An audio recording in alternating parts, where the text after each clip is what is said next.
Hello everyone. सो इस video lecture में हम जानेंगे हाउ टू परफॉर्म द असे of ephedrine HCl। Ephedrine HCl का एस्टिमेशन या असे हम किस तरह परफॉर्म करें। असे का मतलब क्या होता है?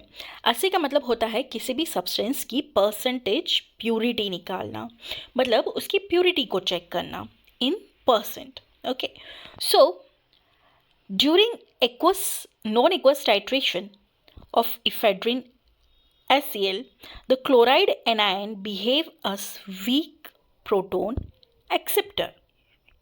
क्या होता है जब हम नॉन एक्वस टाइट्रेशन करते हैं किसका? इफेड्रिन HCl का। इफेड्रिन HCl क्या है? एक ड्रग है। ओके, सो जब इफेड्रिन HCl में क्या है? क्लोराइड भी है। तो जब हम इसका टाइट्रेशन करते हैं तो जो क्लोराइड का एनायन होता है वो वीक प्रोटॉन एक्सेप्टर की तरह काम करता है। प्रोटॉन जैसे जैसे ही HCl को आप ब्रेक डाउन करेंगे तो कैसे कन्वर्ट होगा? H+ and Cl minus ions में। ओके, Cl के ऊपर माइनस चार्ज है तो वो प्रोटॉन को एक्सेप्ट करने की कोशिश करेगा। So chloride act as a proton acceptor and in this titration it is replaced as acetate ion by adding mercuric acetate। Okay, यहाँ पर क्या होता है? इन क्लोराइड आयंस को हम एसिटेट आयंस के साथ रिप्लेस कर देते हैं। क्या ऐड करके? By adding mercuric acetate. Mercuric acetate का सॉल्यूशन हम बनाएंगे किसमें? ग्लेशियल एसिटिक एसिड में। तो वहाँ से हमें ग्लेशियल एसिटिक एसिड से हमें एसिटेट के आयन मिल जाएंगे। So a titration is perform against a perchloric acid using crystal violet as a indicator.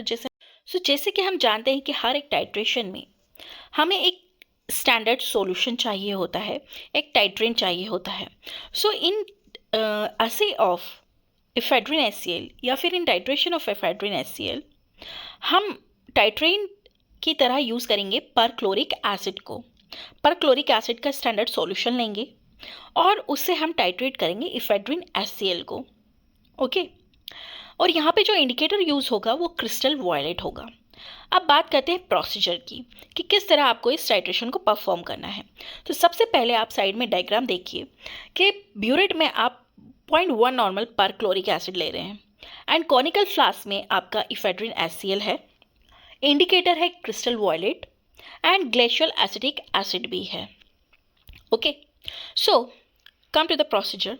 About 0.5 gram of ephedrine HCl is dissolve in 25 ml of glacial acetic acid. आपको एक conical flask लेना है, उसमें 0.5 ग्राम ephedrine HCl डाल देना है।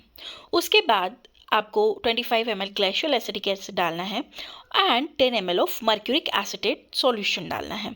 अब इस कॉनिकल फ्लास्क को बहुत अच्छे से शेक करना है। Okay, next point, the titration is perform with 0.1 normal perchloric acid using crystal violet solution as a indicator. अब क्या करना है? ब्यूरेट में जो आपने परक्लोरिक एसिड लिया है उसकी हेल्प से आप टाइट्रेट करेंगे नीचे वाले कॉनिकल फ्लास्क के कंटेंट को। ओके, स्लोली आप ऊपर से परक्लोरिक एसिड डालेंगे एंड शेक करेंगे आपके कॉनिकल फ्लास्क को। इस तरह रिएक्शन आगे बढ़ेगी। So titration is perform with 0.1 normal perchloric acid और यहाँ पे क्रिस्टल वॉयलेट हमने इंडिकेटर यूज़ किया है। जैसे ही रिएक्शन कंप्लीट होगी सॉल्यूशन का कलर चेंज हो जाएगा from violet blue to green at the end point. जैसे ही रिएक्शन कंप्लीट होगी उस पॉइंट पर वॉयलेट ब्लू से ग्रीन में आपका सॉल्यूशन का कलर चेंज हो जाएगा। ओके, फिर आप रीडिंग नोट डाउन कर लेंगे कि ये एंड पॉइंट आपको कितने ml पर क्लोरिक एसिड लगा है जब आपका एंड पॉइंट आया है। ओके, इस तरह आप रीडिंग्स को नोट डाउन कर लेंगे। अब हम करेंगे ब्लैंक टाइट्रेशन। सेकेंड रीडिंग हम कैसे लेंगे? ब्लैंक टाइट्रेशन परफॉर्म करेंगे। ब्लैंक टाइट्रेशन मतलब विदाउट ड्रग। हम कॉनिकल फ्लास्क में अब इफेड्रिन HCl नहीं डालेंगे, सिर्फ हमारा क्या रहेगा? ग्लेशियल एसिटिक एसिड रहेगा और मर्क्यूरिक एसिड का सॉल्यूशन रहेगा।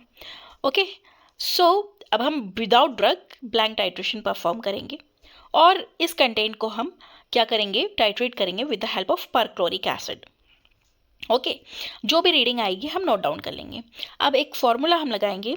जब हम IP फैक्टर निकालते हैं परक्लोरिक एसिड और इफेड्रिन HCl का, तो हर एक ml 0.1 नॉर्मल परक्लोरिक एसिड का इक्वल होता है 0.02017 ग्राम ऑफ इफेड्रिन HCl। मतलब क्या है? 1 ml perchloric acid is equal to 0.02017 gram of ephedrine HCl। अब परसेंटेज प्योरिटी का फॉर्मूला लगाते हैं। So in formula volume of perchloric acid, volume of perchloric acid मतलब जितना भी परक्लोरिक एसिड ऊपर से टाइट्रेट जब आपने किया है तो कितना ml कंज्यूम हुआ है। देन आपको क्या लिखना है, normality of perchloric acid. Okay, जब आप कोई स्टैंडर्ड सॉल्यूशन या टाइट्रेंट यूज़ करते हैं तो आप उसका पहले स्टैंडर्डाइजेशन करते हैं, उसकी एक्चुअल नॉर्मलिटी निकालते हैं। तो आपका जो परक्लोरिक एसिड है 0.1 नॉर्मल है या 0.09 नॉर्मल है। ओके, तो जो भी आपका स्टैंडर्डाइज करके परक्लोरिक एसिड का नॉर्मलिटी आया है वो आप यहाँ पे पुट डाउन कर देंगे।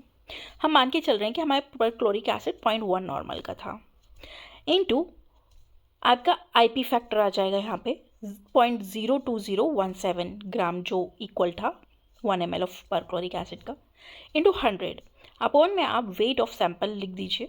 वेट ऑफ सैंपल मतलब आपने कितना ग्राम इफेड्रिन HCl सैंपल लिया था, 0.5 ग्राम लिया था। Okay, and into 0.1। 0.1 यहाँ पे क्यों लगाया है, because it is the required normality of perchloric acid. आपका कितने नॉर्मल का परक्लोरिक एसिड होना चाहिए था, 0.1 होना चाहिए था। तो यहाँ पे आप इस तरह से परक्लोरिक एसिड का असे परफॉर्म कर सकते हैं। एंड परक्लोरिक एसिड का जो असे है या टाइट्रेशन है वो किस कैटेगरी में आता है, non aqueous type of titration में आता है। ओके।